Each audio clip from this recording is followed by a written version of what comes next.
झारखंड प्रदेश के सभी साथियों, विशेष रूप से हमारे जिला के अध्यक्ष और महामंत्री,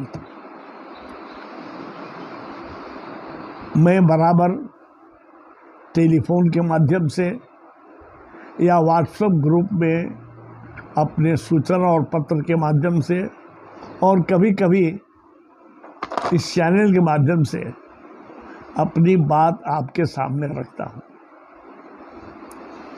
बड़ी खुशी की बात है कि 31 दिसंबर तक सब जिलों में संविधान में वर्णित प्रावधान के अनुसार चुनाव हो गया। बहुत जगह से जिले के कार्यकारी का गठन हो गया है। अधिकतर जिलों से अभी तक सूचना नहीं मिली है।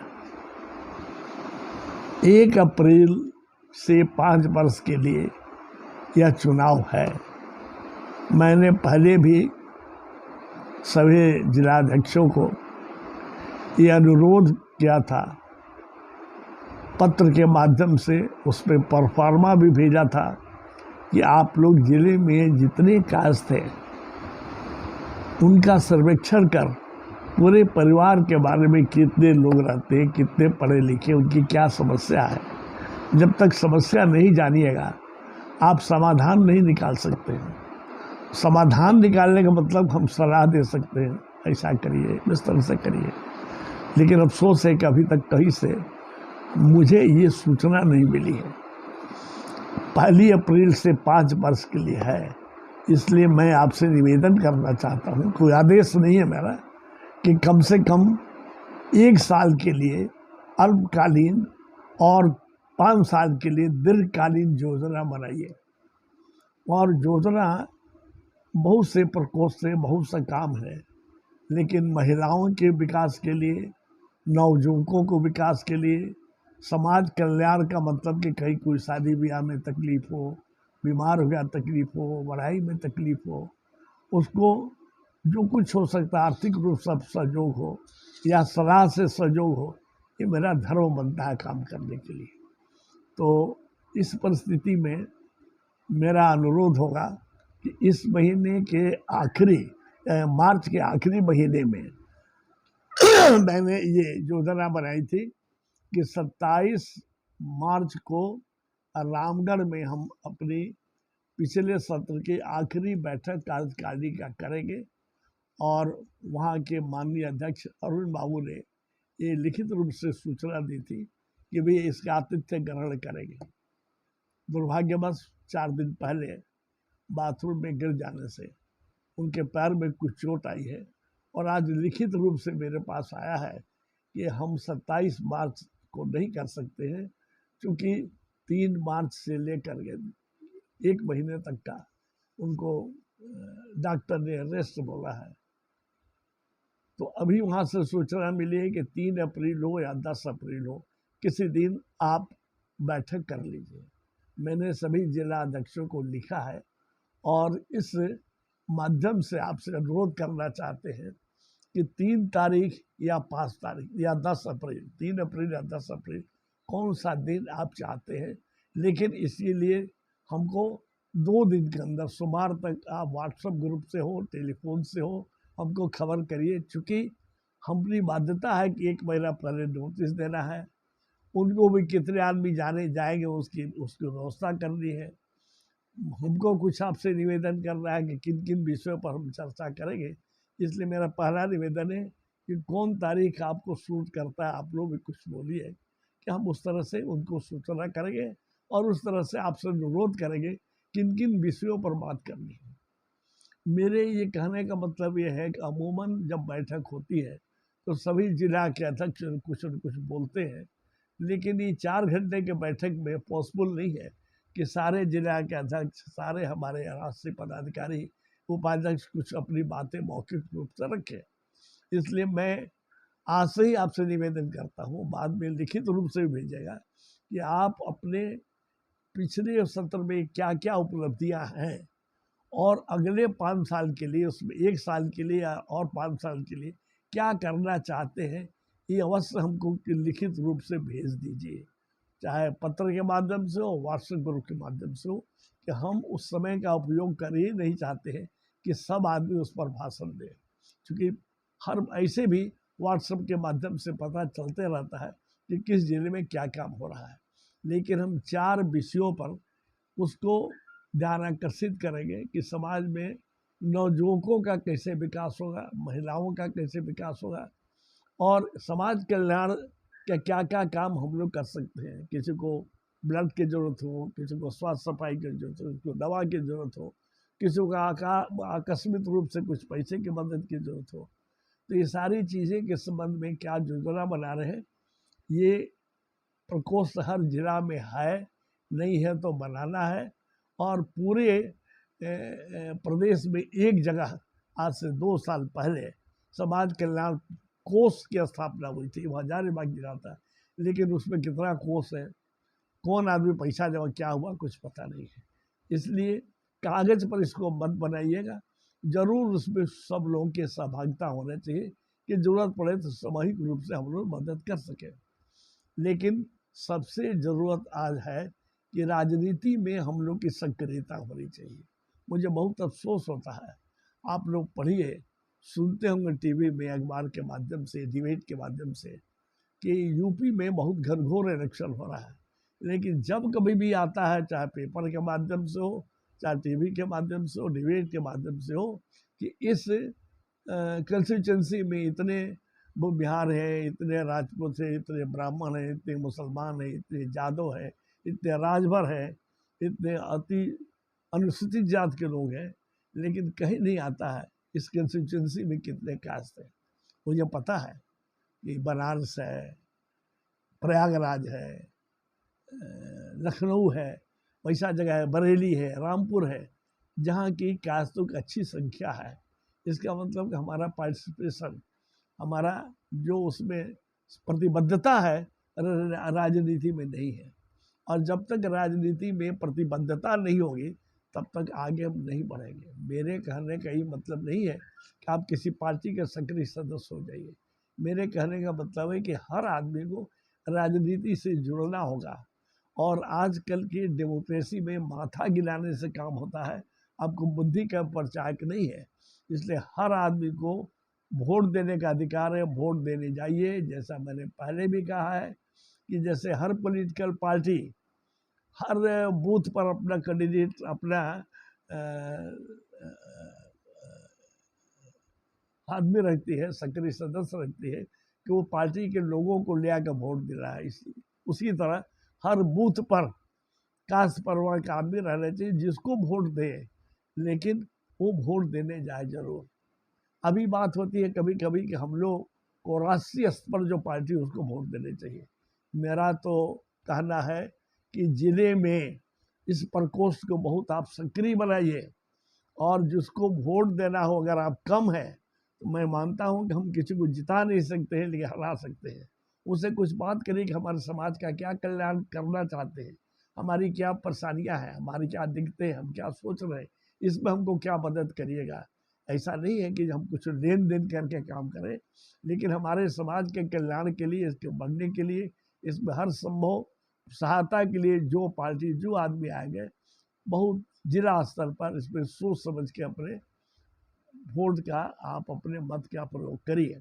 आने वाला है इलेक्शन, अभी भी अगर आप जिस पार्टी में है, मजबूरी में है, तो आप देख लीजिए कि कौन हमारा कैंडिडेट किस पार्टी से जीतना है, उसको हमको मदद करना चाहिए। ये काम आप समाज में, राजनीति में सक्रिय सहभागिता आपकी होनी चाहिए। और इसके अतिरिक्त हम लोग को औरतों के लिए, जैसे हम कभी बोलते हैं तो लोग उसको बड़ा हंसता है कि क्या शुरुआत में बोलते हैं, मसाला का उद्योग लगाइए, तो अचार मुरब्बा बनाइए, पापड़ बनाइए। अरे भाई, गुजराती मारवाड़ी परिवार में करोड़ों रुपया कमाने वाला आदमी, उसकी औरतें घर में अगल बगल के औरतों को बुला के, कामकाजी औरतों को बुला के मसाला पापड़ बना के और अपने समाज में बेचती है। कम से कम अगर हम अपना काम कर लें कि हमारे समाज में जो रहे, हम उसी को बेचें, उसी को दे देंगे। इसमें कोई बहुत बड़ी पूंजी की जरूरत नहीं, छोटा छोटा मशीन भी है, ये सब काम को करिए। सिलाई है, स्कूल में बच्चों के स्कूल के लिए यूनिफॉर्म सिल रहा है, बहुत से सारी योजनाएं हैं सरकार की जो हम जानते नहीं हैं, जिसके बारे में बोलते ज़रूर हैं, इसको सूचीबद्ध करिए और हर जिला में भेजिए। हर जिला के लोग तैयार करिए कि क्या क्या सरकार की सुविधा है, कहाँ हमारे परिवार को इसमें मदद मिल सकती है, कहाँ किसको ब्लड की जरूरत है उसको मदद मिल सकती है, क्या हमको जहाँ पर समाज में कैरियर काउंसलिंग की जरूरत है मदद मिल सकती है। इस काम को आगे आना चाहिए। नवयुवक है, खेल कूद हो, कोई काम हो, किसी में आगे बढ़िए।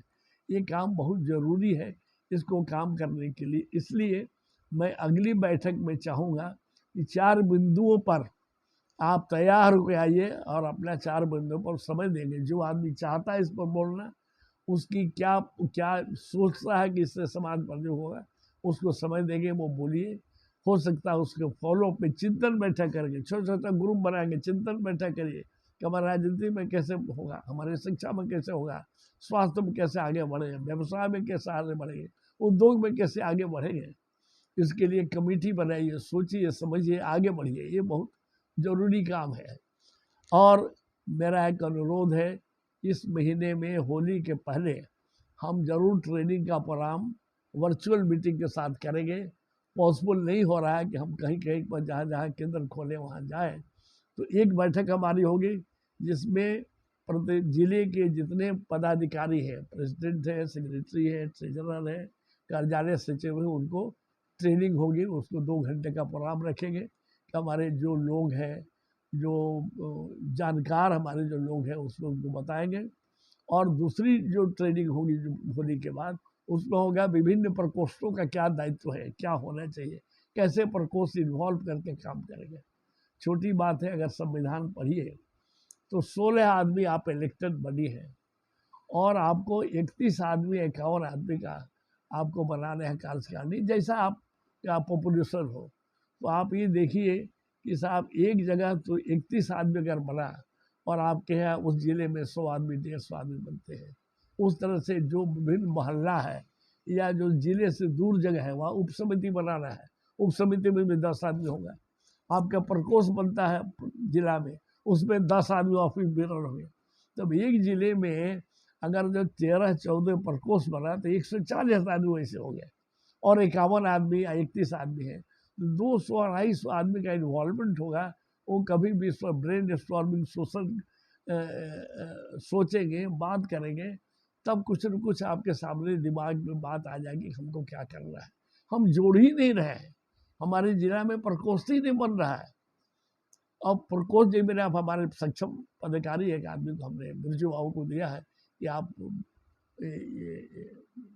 रोजगार वैकल्पिक शिक्षा रोजगार का काम करिए। क्या है उसमें साहब, कैसे हो सकता है जिसको हम शुरू से उसमें ऐसा कौशल विकास केंद्र है, स्किल डेवलपमेंट है, इसकी ट्रेनिंग दे के हम कैसे उसको स्थापित करा दें। जो गवर्नमेंट से मुद्रा लोन है उसमें कैसे उसको जोड़ दें, टैग करा दें, तो उस परिवार का आर्थिक स्थिति ठीक हो जाएगी। पढ़ाई में भी बच्चों को पैसा खर्च करके पढ़ा सकता है। इसी तरह आपको अगर जहाँ जहाँ मोहल्ला है, जहाँ जिले से दूर है, वहाँ जरूर उप समिति बनाइए। वहाँ का होगा प्रेसिडेंट, सेक्रेटरी, वहाँ होगा तो 10-20 आदमी जुटेंगे उसमें। जब आदमी जुटेगा, एक दूसरे से बात करेगा, तभी कुछ न कुछ समस्या सामने आएगी। उसके समाधान के बारे में सोचेगा कि कैसे हमारा समाज संगठित हो। अभी अभी मैंने पहले भी आपको बोला है, चिट्ठी लिखा है सब किसी को, कि मेरा सौभाग्य था कि हजारीबाग में आपके जिला के कार्यकारिणी के लोगों को और प्रबुद्ध लोगों को श्री जैन सिन्हा जी ने एड्रेस किया था। जैन सिन्हा ने बताया कि हमको सक्रिय होना चाहिए। सक्रियता हमारे नहीं है, सक्रियता होने चाहिए, संगठन समन्वय होना चाहिए। अगर 3 विषयों पर हम काम कर लें, सक्रिय हो जाए अपने काम के, जितना समय मिलता है उसमें कुछ समय से निकाल के सक्रियता होना चाहिए कि हम अपने आप को जोड़ें।